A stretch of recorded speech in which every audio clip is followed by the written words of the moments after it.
Hello, and welcome to Forever Grateful. Today I'd like to share with you living intentionally.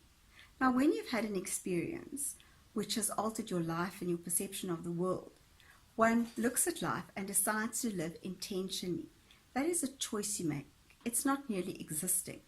And for me, what it has meant is living every part of life with enjoyment and relish. So something as simple as going shopping, picking up fruits and vegetables, and actually looking at the different varieties that are on offer, going out for a meal, going out for a cup of coffee, enjoying the simple pleasure of smelling the coffee being brewed and the coffee even sometimes being ground. All of those things you begin to enjoy because you are taking every experience of life and enjoying it with intention. The other alternative is to just carry on and not enjoy everything. There's also so much out there. There are films, there is music, there is art, and seeing these things wherever you are. And often I look at the sea and I just love the smell of the sea. I love the sound of the waves. I even love that feel that you get of the sand between your toes when you go for a walk on the beach. And each one of these experiences I relish. And I think if we all did, life would come more pleasant for all of us. And I call it making lemonade out of lemons. I'm a busy person, any of you that know me. And during this time, I have gone back to the things I did when I was much younger, such as sewing. I have picked up patchwork and I absolutely love it. I love the creativity. I love the fact that you can make something to give someone else. And one of the things that I love is in the book of Psalms, we have a verse that says, "Oh, taste and see that the Lord is good." And this really encourages me to use my senses, my sense of smell, my sense of taste, and just enjoy these things. Today I went out for a cup of tea with my husband, and one of the things that absolutely delighted me was the magnificent teapot and milk jug and cup that were presented at the restaurant. I absolutely loved it. In fact, I took a photograph of it because it was just such a moment of enjoyment and of living intentionally and looking at this experience. It wasn't expensive, it didn't take up a lot of time, but I thoroughly enjoyed it and it gave me time to breathe and just enjoy life.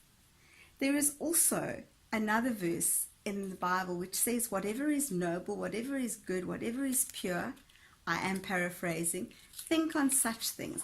And this means allowing yourself to dwell on the things that are good. Because sadly around us there's a lot of bad. We look at the news and it's negative.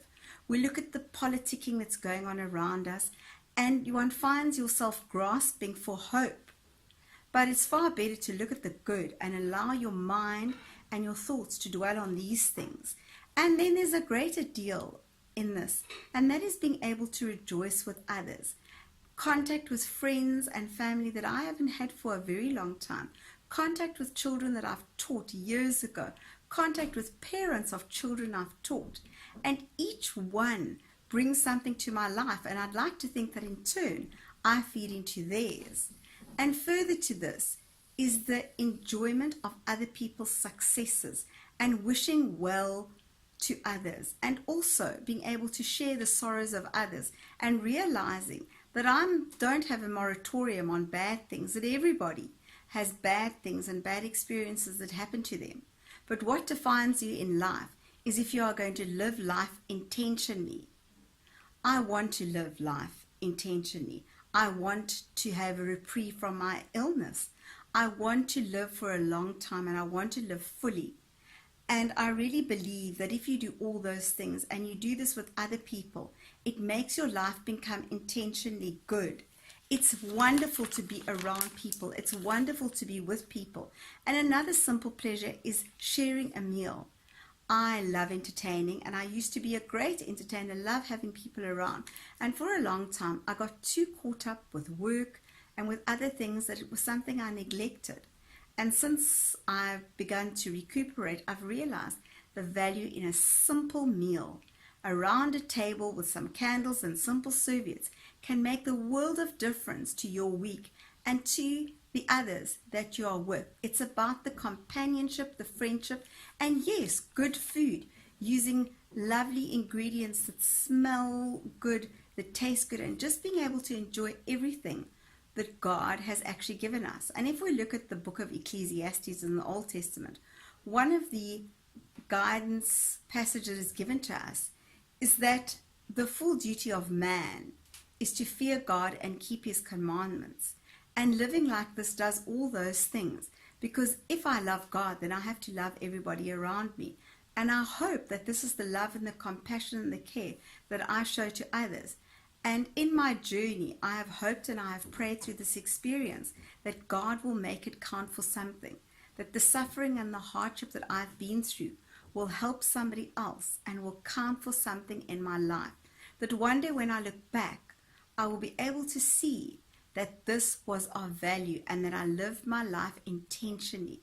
So I encourage you, live life with intention, live it fully, and enjoy everything that we've been given around us. And that doesn't mean that we have to be wasteful and we have to have lots of money and lots of resources. It means making do with what you've got around you and enjoying those simple things in life. Thank you. See you next time.